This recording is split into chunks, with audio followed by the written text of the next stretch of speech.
नमस्कार दोस्तों। पितृदोष सुनते ही इतना भारी भरकम शब्द लगता है और आजकल या आज के परिप्रेक्ष्य में जो आधी से ज़्यादा या मैं कहूँगा 70% जो समस्याएं हैं वो पितृदोष के कारण ही हैं और उसकी अज्ञानतावश ही है। पितृदोष है क्या? क्या वो हमारी वजह से होता है? इसके लिए मैं हाँ भी कहूँगा और ना भी कहूँगा, क्योंकि हो सकता है आपकी कुंडली में पितृदोष हो, लेकिन ऐसा कहा गया है गरुड़ पुराण के अंदर कि जो हमारे पूर्वज होते हैं उनके द्वारा कोई उत्तम कर्म ना किए गए हों तब ऐसी अवस्थाएं बनती है। मतलब मैं ये नहीं कहूँगा कि वो बुरे कर्म किए हैं उन्होंने, लेकिन अज्ञानतावश कुछ उनसे गलतियाँ हुई हैं जिसकी वजह से उनकी जो अगली पीढ़ी ने उनको नहीं तारा, तो वो पितृदोष हमारे ऊपर कैरी फॉरवर्ड जिसे हम कहते हैं ना, जैसे हम कोई ईएमआई नहीं भर पाते हैं गाड़ी की या मकान की, तो क्या वो ईएमआई बंद हो जाती है या ख़त्म हो जाती है? जी नहीं, वो कैरी फॉरवर्ड हो जाती है, हमें उसका अधिक ब्याज चुकाना पड़ता है। तो यदि हमारे पूर्वजों ने वो ब्याज नहीं चुकाया है तो वो हमें मूल सहित हमें चुकाना पड़ेगा और ब्याज बढ़ के आएगा। पितृदोष से समस्याएं क्या क्या आती है? पितृदोष से देखिए, गृहस्थी जीवन में 70% लोग पितृदोष की ही मार झेल रहे हैं। तो क्या सारा काम ही पितृदोष का है, सारा दोष ही पितृदोष का है? तो इसके लिए मैं कहूँगा बिल्कुल नहीं। ये एक वो वजह है जिसकी वजह से हम लोग परेशान होते हैं, दुनिया में लोग बाग परेशान होते हैं, परिवार परेशान होते हैं, लेकिन उसमें से एक वजह पितृदोष भी है। आप घर में देखेंगे लोगों में 10 जने हैं, अलग अलग सोच है, अलग अलग मन है, चिड़चिड़ापन है, आप मानसिक तनाव है, कर कुछ रहे हैं, हो कुछ जाता है। आप प्रेत बाधा का, जैसे आप मानेंगे कि प्रेत बाधा, क्योंकि इसमें भी देखिए 2 यूनिक कही गई है, एक तो प्रेत बाधा और एक पितृदोष। इसका हम बाद में मैं आपसे जिक्र करूंगा। उससे पहले जैसे गृह कलेश है, विवाह का ना होना है, आपके चलते हुए कार्य रुक जाना है, हाथ में आपने कोई कार्य ले लिया, वो पूरा होने का वो नाम ही नहीं लेता है, कैरियर में परेशानी है, हर जगह से निराशा है, आपने अपने हाथ से पैसे दे दिए ना तो वो तो वापस आने का नाम ही नहीं लेते। तो यहाँ 2 बाधाएं आती है, एक तो प्रेत बाधा और पितृ बाधा। प्रेत बाधा भी पितृ बाधा की ही तरह है। आपके कुल के वो पितृ जो अचानक दुर्घटनावश एक्सीडेंटल इस वजह से उनकी मृत्यु हुई है, जिस वजह से उनकी आत्मा की तृप्ति नहीं हुई है, वो प्रेत बाधा योनि में आ जाते हैं या प्रेत युति में आ जाते हैं। जो नॉर्मली गए हैं वो पितृ योनि में आते हैं। तो क्या उन्हें मोक्ष प्राप्त करवाया जा सकता है? बिल्कुल ऐसा संभव है। हम पितृदोष को अनुकूल कर सकते हैं। देखिए, मिटा नहीं सकते हैं, अनुकूल किया जा सकता है, मिटाया भी जा सकता है। देखिए, ये गरुड़ पुराण में एक जगह वर्णन आता है जहां आपके पितृ झूम के नाचते हैं।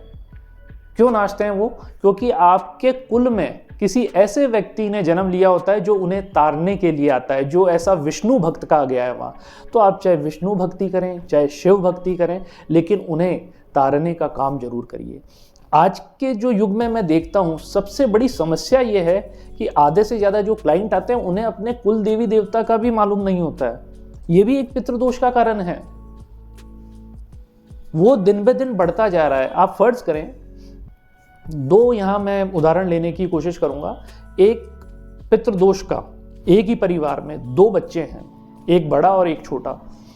एक बच्चे को आप देखेंगे बहुत फल फूल रहा है। फल फूल का मतलब है उसके पास पैसा बहुत है, बड़ा पुत्र है, पैसा बहुत है, लेकिन आप देखेंगे उसका फैमिली ट्री लाइनेज जो होता है, फैमिली लाइनेज, वो रुक जाता है। उसको पुरुष संतान नहीं होती है, लेकिन पैसे से संपन्न है। इसी में आप दूसरा देखेंगे, जो छोटा पुत्र है उसके पुत्र है, संतति है, लेकिन वो अपने कैरियर की जो उसकी स्थिति है वो ऊब डूब वाली है, कैरियर में इतना बड़ा नहीं बन पाता, पैसे का अभाव रहता है। तो ये एक ही घर के 2 सदस्य हैं, लेकिन अलग अलग समस्याएं हैं। लेकिन हमारे यहाँ राजस्थान में जैसे बड़े पुत्र को टिकायती कहा जाता है, लगता उसके बड़े पुत्र के ये ज़्यादा प्रभावी रहता है। देखिए, एक फैमिली ही रुक जाना मतलब आपके परिवार का नाम रुक जाना, ये कोई छोटी मोटी बात नहीं है और छोटा मोटा दोष नहीं है। अब इसे देखिए संपन्न हमें ही करना पड़ेगा। आखिर हमारे पूर्वजों में आप देखेंगे, हमारे आज से 2 दशक या 3 दशक पहले हमारे कुल के अंदर हमारे कुल देवी देवता जो भी, जैसे विष्णु भगवान थे या अपने शिव जी थे, लेकिन जो हमारे आप पिताजी हो सकते हैं या दादाजी हो सकते हैं, उन्होंने और कोई लाइन में चलना शुरू कर दिया, उन्होंने अपने अलग ईष्ट बना लिए। तो यहाँ हमने क्या किया, हमारे ईष्ट और कुल देवी देवता को भूल गए, तो उनकी नाराज़गी जाहिर है। अब वो इतने सालों की 30 साल 50 साल की जो नाराज़गी है, वो क्या 1-2 बार के उपायों के करने से चली जाएगी? ऐसा संभव नहीं है दोस्तों। इसके लिए कम से कम मुझे लगता है एक पीढ़ी को तो खपना पड़ेगा, और खपना भी चाहिए, क्योंकि यहाँ आपकी संतानों के भविष्य का सवाल है। क्या हम जो भी कर रहे हैं अपने संतानों के भविष्य के लिए ही तो कर रहे हैं। तो आखिर आज मैं खप लूँगा और मेरी संतान सुखी हो जाएगी, तो इससे बड़ी बात क्या हो सकती है। और हमारे जो पितृ प्रसन्न हो जाएंगे। देखिए कई बार ऐसा भी होता है कि पूजा पाठ कर रहे हैं, हमारी पूजा ईश्वर तक पहुंच ही नहीं पा रही है, उसका भी रीज़न होता है। और वो रीज़न यही है कि जब तक हमारे पितृ रुष्ट है, वही तो हमारे माध्यम है, मीडिएटर हैं, जो हमारी पूजा अर्चना को ईश्वर तक पहुंचाते हैं। जब वही प्रसन्न नहीं है तो हमारी पूजा अर्चना हमारे ईश्वर तक कैसे पहुंचेगी। तो क्या इन्हें समाप्त किया जा सकता है? बिल्कुल किया जा सकता है। उसके लिए आपको तन मन और धन तीनों रूप से लगना पड़ेगा। आपको थोड़ा साधना में तपना पड़ेगा। तो बिल्कुल आप इन उपायों को करेंगे तो मैं गारंटी देता हूं अवश्य लाभ होगा। और ये चीज़ें आप आपके बच्चों में भी डालिए, ताकि उनके आने वाली पीढ़ियों के अंदर ये पितृदोष कैरी फॉरवर्ड ना होता रहे। कैरी फॉरवर्ड किसे भी अच्छा नहीं लगता। सिर्फ एक सेविंग्स अकाउंट में होता है ना कि आपका पैसा बढ़ रहा है, वहीं अच्छा लगता है। ना तो ईएमआई में अच्छा लगता है, ना किसी दोषों के अंदर अच्छा लगता है। तो ऐसा मत करिए। अब उपायों की हम बात करें तो इसका सबसे पहला, देखिए उपाय हजारों हैं, लाखों हैं, लेकिन मैं आपको मात्र 2 या 3 उपाय बताऊंगा, 4 उपाय बताऊंगा। उसमें से कोई सा भी एक उपाय नियमित रूप से करते जाएं, आपको अवश्य लाभ होगा। इसमें सबसे पहले हमें क्या करना है, एक उपाय जो मैं आपको बता रहा हूं, उसमें आपको जो प्रेत बाधा के लिए, देखिए मैंने कहा था ना, कई ऐसे पितृ भी होते हैं जो एक्सीडेंट से जाते हैं, तो वो प्रेत आत्माओं में है ना, प्रेत योनि में आ जाते हैं, तो वो परेशान करते हैं। उसके लिए सबसे अच्छा जो है वो मां काली का मंत्र है। ओम कागा कालिकाय नमः, इस मंत्र का यथाशक्ति अधिक से अधिक जाप करें, क्योंकि इतने सालों का दोष है, एकदम से नहीं उतरने वाला है। आप 1 माला, 3 माला, 5 माला, जो भी आपकी श्रद्धा है आप कर सकते हैं और इसे करिए। आप देखिए, इस आपको करते हुए क्या करना है, इसके साथ साथ आपको एक दीपक भी प्रज्वलित करना है। वो दीपक तिल के तेल का हो सकता है या घी का, शुद्ध देसी घी के गाय का दीपक। और बत्ती आपको फूल बत्ती इस्तेमाल नहीं करनी है दोस्तों, आपको आड़ी बत्ती इस्तेमाल करनी है। तो वो जो दीपक हम माँ को अर्पित करें, हे माँ, ये दीपक ज्योति आपको मैं अर्पित कर रहा हूँ। इसी प्रकार आप भी मेरे परिवार में या मेरे घर के अंदर ऐसा ही उजाला प्रशस्त करें, मेरा मार्ग प्रशस्त करें, और इसमें आप जो भी हमारे विपत्ति आ रही है उसका आप निराकरण करें। ये पहला उपाय है दोस्तों।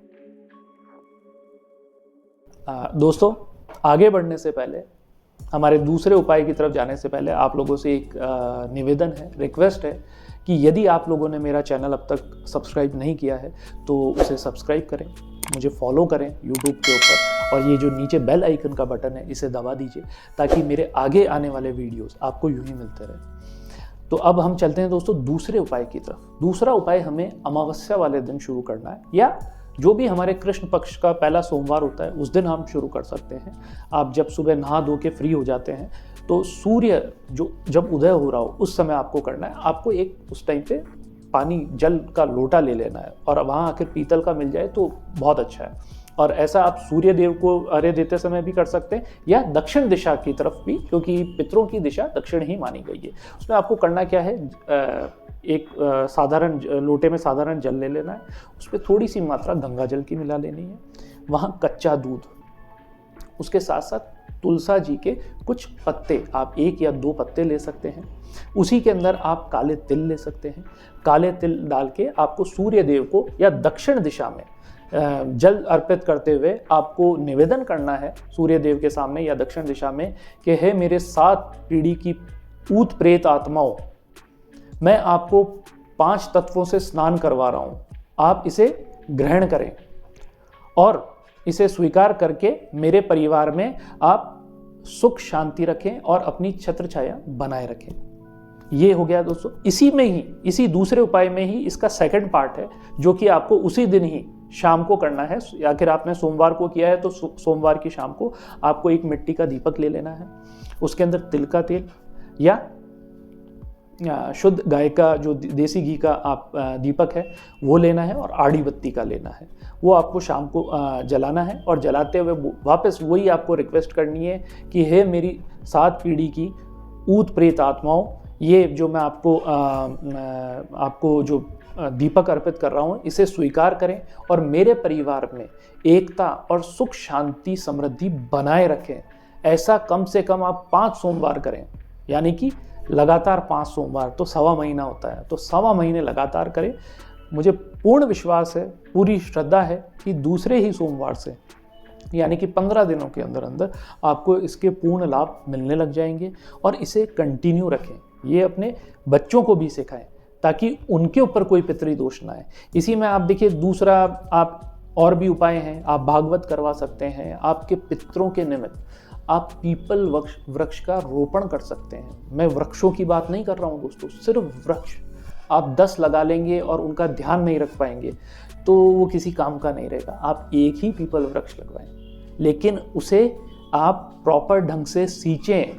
आप देखिएगा जैसे जैसे उसका विस्तार होगा ना, वैसे वैसे आपके कैरियर का, सुख शांति का, उनका भी विस्तार होगा और पितृदोष अपनी न्यूनतम अवस्था में, मतलब कम हो जाएगा आपका पितृदोष। ऐसा आप करें। और इसी में आप एक चीज और कर सकते हैं, शनिवार वाले दिन पीपल वृक्ष के अंदर तिल के तेल का दीपक करें, उसके आप 7 या 108 परिक्रमा लगाएं। इससे भी पितृदोष शांत होता है।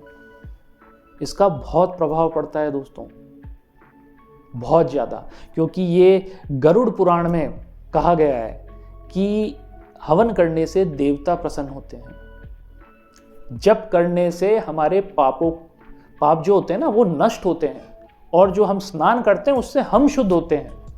इसी में दोस्तों आखिरी में चलते चलते, आखिर आप हवन करना चाहते हैं तो आप अमावस्या वाले दिन हवन भी कर सकते हैं। वो कोई बहुत बड़ा हवन नहीं है, कोई भी कर सकता है, कोई विशेष नहीं, बहुत छोटा सा मंत्र है।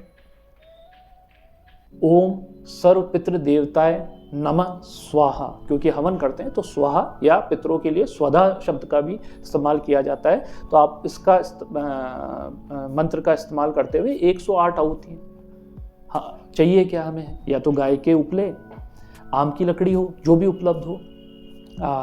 उसके अंदर आप ये काले तिल, हवन सामग्री के साथ साथ काले तिल, जौ, इंद्रजौ, अक्षत, घी, इनका इस्तेमाल करके आप एक छोटा सा लघु हवन कर सकते हैं। और वो भी मात्र 15 दिनों में एक बार, 10 मिनट का कार्य है, लेकिन उससे आपके पितृ भी तिरेंगे और वो आपको भी एक नई ऊंचाइयों पे पहुंचाएंगे। और एक जो चीज हमारी परंपरागत शैली से चली आ रही थी, जिसे लोग बाग भूलते जा रहे हैं, वो पितृदोष का शमन करने के लिए बहुत ही अच्छी चीज थी कि जो भी हमारी गृहिणियां या जो बहनें हैं वो जब रोटी बनाती थी तो पहली रोटी गाय के लिए, कौवे के लिए और आखिरी रोटी कुत्ते के लिए रखा करती थी। ये परंपराएं धीरे धीरे विलुप्त होती जा रही है, और जैसे जैसे ये विलुप्त हो रही है उतना ही ज़्यादा हमारे ऊपर पितृदोष का भार बढ़ता जा रहा है। तो आप आखिर ये भी करेंगे, क्योंकि आप श्राद्ध पक्ष में भी देखेंगे, अगर कौवे के रूप में, हमारे पितरों के रूप में कौवे, कुत्ते और इन्हीं को ही तो कागरोल दी जाती है। हमारे यहाँ कागरोल कहा जाता है ना कौवे को देने। तो आप करें, हाँ आखिर आप सक्षम हैं तो इस दिन आप एक तर्पण विधि है जो कि बहुत ही कारगर है, आप वो भी करवा सकते हैं। और वो कोई बहुत बड़ी विधि नहीं है दोस्तों, मुश्किल से 15 मिनट से आधे घंटे की विधि है। इतना समय तो हम अपने मोबाइल पे नष्ट कर देते हैं, इससे ज्यादा 3 गुना ज्यादा समय। तो क्या हम बैठ के एक छोटा सा लघु, ये दोनों तीनों चीज़ें आपकी 1 घंटे में संपन्न हो जाएगी, लेकिन जो उसके आपको रिजल्ट मिलने वाले हैं, आफ्टर इफेक्ट्स मिलने वाले हैं, उसकी तो आप कल्पना भी नहीं कर सकते। इतने अच्छे इफेक्ट्स हैं इन चीज़ों के। आप मानसिक रूप से, आप शारीरिक रूप से आप स्वस्थ रहेंगे, आप आर्थिक रूप से सबल होंगे। तो यही तो हमें चाहिए। हम आजकल भागा दौड़ी कर क्यों रहे हैं? इसीलिए। तो दोस्तों, आज के लिए इतना ही।